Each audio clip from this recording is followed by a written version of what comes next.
For day 6 of Unit 10, we are going to be talking about the trig identities. There's a little bit of background information that we have to work our way through first, and part of this background information is going to be dealing with the right triangle that you see drawn here, and it says that the hypotenuse has a side length of 1, so I know I'm going to put a 1 here, and the legs of the triangle we know nothing about other than to call those legs A and B according to the directions. So in here, if I am referencing angle theta, I know that angle theta's sine, which is what they're asking for in part A, is going to be the opposite over the hypotenuse, so in this case, A over 1. If I simplify that, I am finding out that sine theta basically equals A. If I do the same thing with cosine, I find out that cosine theta is B over 1, which technically, when I reduce, means cosine theta is equal to B. It's telling me in part C to relabel my triangle using the words sine and cosine. Keep in mind what it is that we just talked about. We just wrote down here that wherever we see an A, it's equal to sine theta. So that means that this side over here, I could call sine theta. And wherever I have a B, I could put down cosine theta. So that means that this side over here is cosine theta. Because my triangle is a right triangle, Pythagorean theorem is true. I'm going to write an equation using the Pythagorean theorem. I could use the a squared plus b squared equals 1, but in this case I'm going to use the sine and cosine when I go through and do this. In place of a, I have sine that's getting squared. Notice where I wrote the squared, plus cosine, which is the b value that's getting squared, equals 1 squared, which is 1. So I did a squared plus b squared equals c squared, and I came up with this new idea of Pythagorean theorem. This is the first of 3 Pythagorean identities, and something that we will use a lot through the rest of the lesson. Based on my newly labeled triangle with the sine theta and cosine theta, it's asking for me to calculate the tangent of theta. Remember, tangent is going to be opposite over hypotenuse, which in this particular case is going to give me sine theta over cosine theta. So I have tangent theta, which is going to equal opposite over adjacent. And there's the definition of where the tangent of theta comes from. It's opposite over adjacent in the triangle where I've substituted sine and cosine because the hypotenuse was 1. I can also do the same thing with cotangent theta. So the cotangent theta we know is adjacent cosine theta over opposite sine theta. And that gives us a justification where that comes from.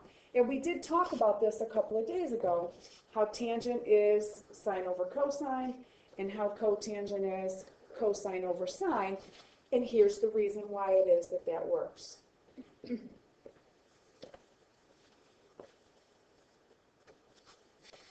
So on the next section, they talk about the Pythagorean theorem. And the Pythagorean theorem that we had written down on the previous page was that sine squared theta plus cosine squared theta equals 1. It talks about other ways we may see this, and the other ways that we may see this come from subtracting sine squared theta from both sides. So if I subtract it from both sides, on the left-hand side of my equal sign, the sine squared theta is going to be gone. On the right-hand side of my equal sign, it's going to appear. So I would have cosine squared theta equals 1 minus sine squared theta. So sometimes you'll see it in that form. I could also do the same thing where I subtract the cosine theta from both sides, which would give me sine squared theta equals 1 minus cosine squared theta. So that could show up as well. So you need to be responsible for noticing this Pythagorean identity, but also noticing it in one of its two other forms. Now, we've also talked about the fact that we have tangent and cotangent, and there are trig identities that go with those as well. So in this particular thing, when we're trying to figure out the other trig identities, they basically start with the same one that we've already discussed, but to create the second and third ones, I am going to divide. And what I'm going to divide by first is I'm going to divide every term by cosine squared theta. And when I divide every term by cosine squared theta, I know that sine divided by cosine is tangent, so this is tangent squared theta, plus cosine divided by cosine, 1, equals 1 over cosine, which is secant squared theta. So this produces another Pythagorean identity that uses the tangent and the secant. Other ways we may see that, we may see this as tangent squared theta equals secant squared theta minus 1. Or we may see 1 equals secant squared theta minus tangent squared theta. I will tell you that I really only have this one memorized. If I need to use the one that deals with tangent and secant, in my head I divide it by cosine squared every single time. So I'm going to go back to where I was, and I originally, when I did this one, started with our trig functions in sine squared theta plus cosine squared theta equals 1, and I'm going to start here again. This time, instead of dividing by cosine squared, I'm going to divide by sine squared. So I'm going to divide by sine squared theta here, here, and here. And when I do that division, sine divided by sine is 1. Cosine divided by sine is cotangent. And 1 divided by sine is cosecant. So I now have produced my third Pythagorean identity. And again, you may not see it exactly in this form. Perhaps the 1 is minused from both sides, and you'll get cotangent squared theta equals cosecant squared theta minus 1.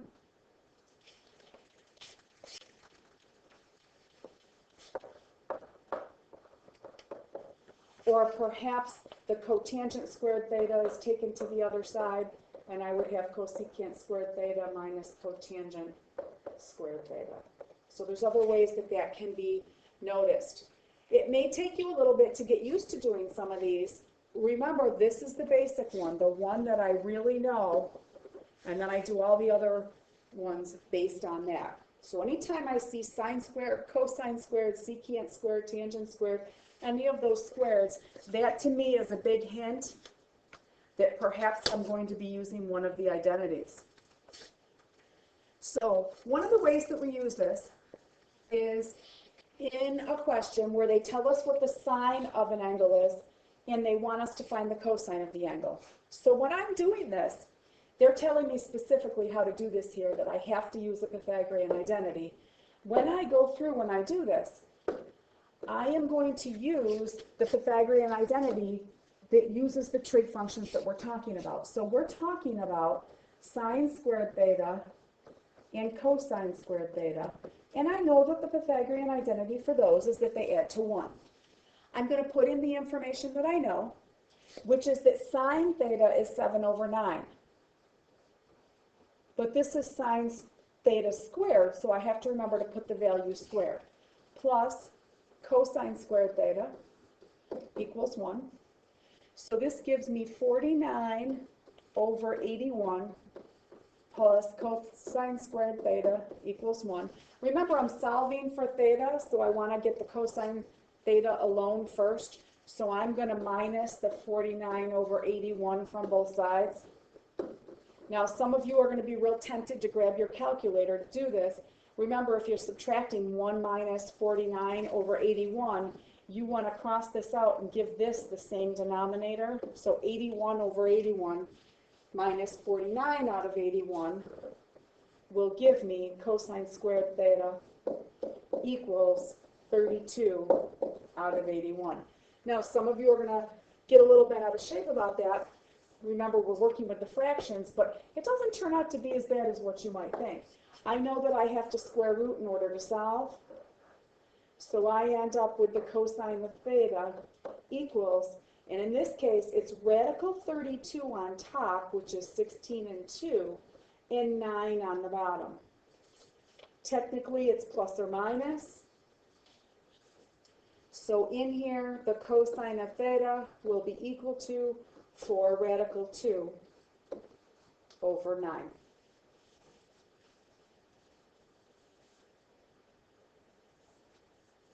In question number 2, they're asking for us to do the same thing.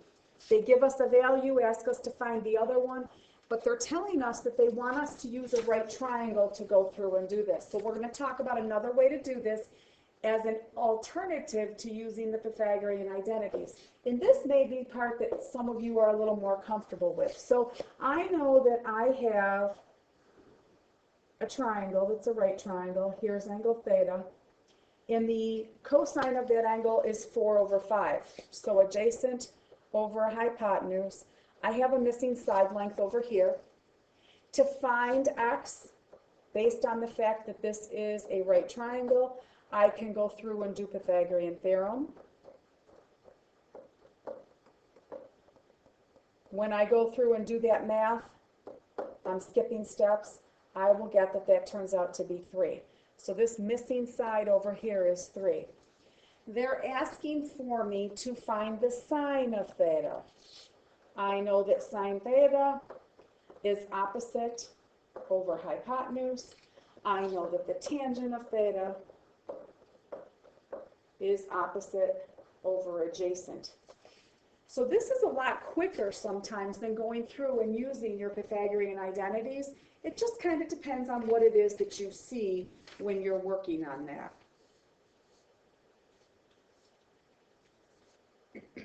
For question number 3, they're telling me that the sine of theta is 44 over 125. Just to make this a little bit easier, I'm going to tell you that sine squared theta is 44 over 125. And I am asked to use trig identities for this. So, based on the fact that I am dealing with starting this question knowing the sine, that means that I am going to start out doing sine squared theta plus cosine squared theta equals 1. And I'm going to plug in what I know. So I know that sine squared is 44 over 125. I don't have to square it here because if they're giving it to me squared. Plus cosine squared theta equals 1. I'm going to minus this fraction over to the other side. So I will get cosine squared theta equals, and I'm converting 1 into a fraction with a common denominator.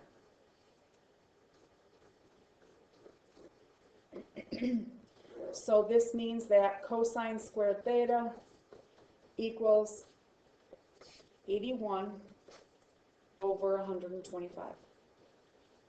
I square root both sides, so I get cosine theta equals plus or minus radical 81 over 125, which means cosine theta equals 9 over, and I'm going to simplify this, radical 25 radical 5. So there's a lot going on here.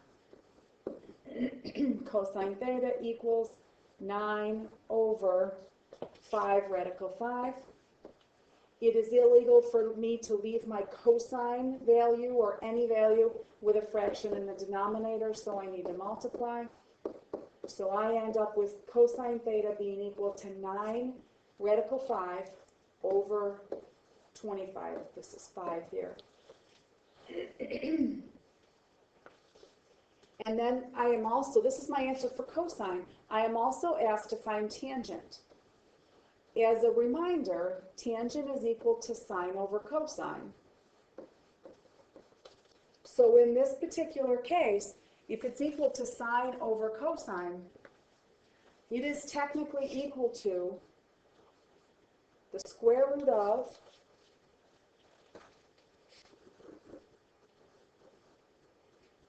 my sine value, which is 44 over 125. Remember, sine squared was this over here, which means that sine theta is equal to the square root of 44 over 125 over my cosine value, which is 9 radical 5 over 25. So that kind of becomes a little bit of a mess. It's our job to go through and simplify that. This is why we did the unit on radicals that we did. So when I simplify this, I have a fraction, and on the top of that fraction I have 44, which is 4 and 11, over 25 and 5 when I split that up. On the bottom of the fraction I have 9 radical 5 over 25.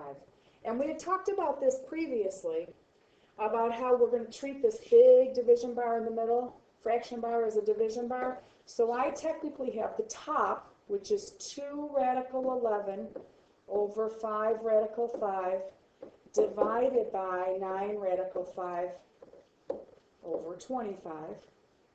When you're dividing fractions, you multiply by the reciprocal.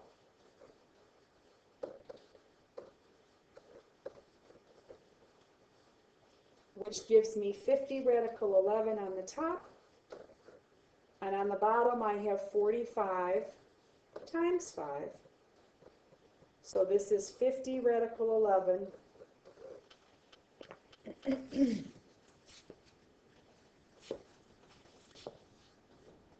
over 135.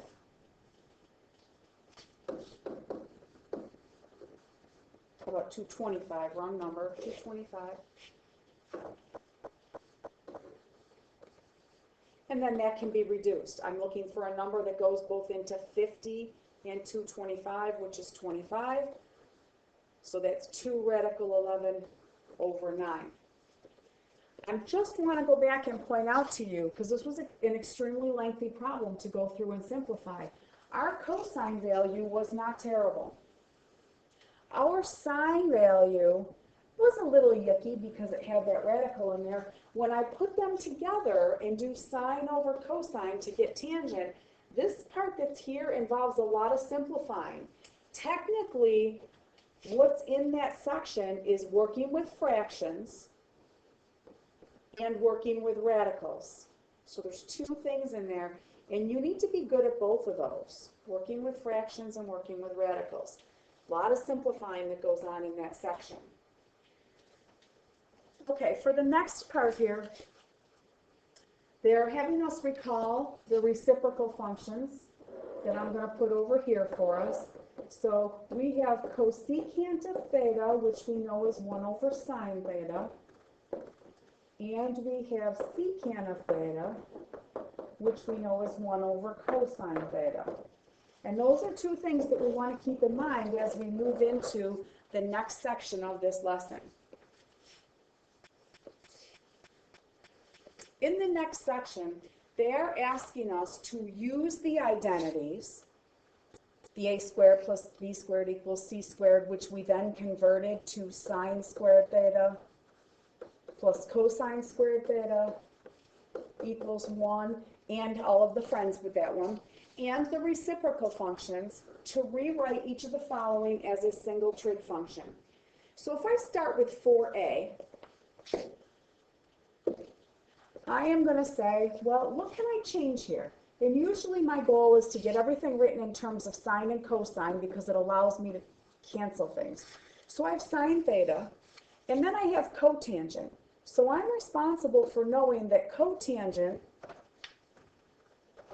is equal to cosine over sine. And I'm multiplying these two things together, which means I want to go back and put a 1 in front of this and then multiply them. One of the things you learned in middle school is that you are allowed to cancel top and bottom, which will leave me with just cosine theta over 1, which is cosine theta. So by converting cotangent into cosine over sine, it allowed me to cancel a few things out. If I go on now and do that same thing with part B, I have secant theta, which I know is 1 over cosine. I have sine theta, which I'm just going to leave as sine theta, but I'm going to put it over 1. And then I have cosecant, which I know is 1 over sine theta. Memorization of the reciprocal functions becomes extremely important here. When I go back to multiply these together, I cancel what I can, and I can see that I end up being left with 1 over cosine theta, which I know is secant theta. So because these directions say write as a single trig function, I want to make sure that I'm going back and converting it into this. I'm going to take a look at part E. In part E, instead of having two things multiplied together, they are divided. So when I go through and do my conversion, I've got my big fraction bar here. On the top, I have sine theta over cosine theta for tangent. On the bottom, I have 1 over cosine theta for secant. Remember, this big fraction bar is another way of saying division. So when I go through, I can rewrite this as sine theta over cosine theta divided by 1 over cosine theta. If I'm dividing fractions, I'm multiplying by the reciprocal.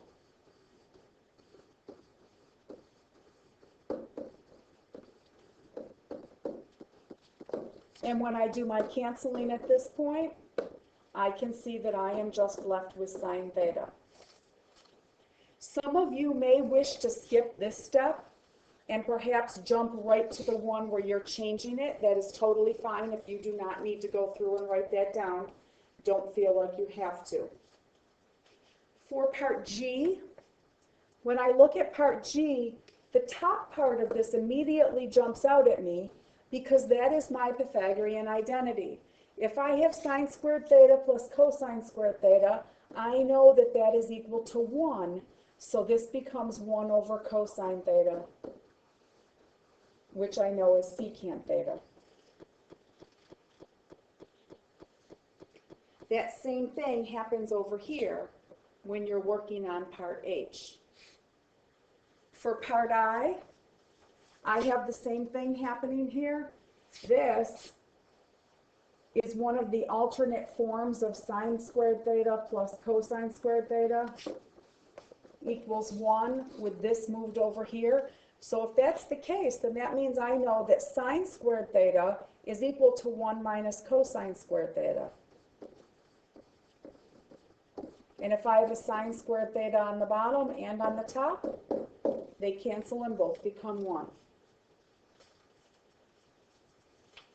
I will do one extra video where I go back and answer the ones that I have not answered.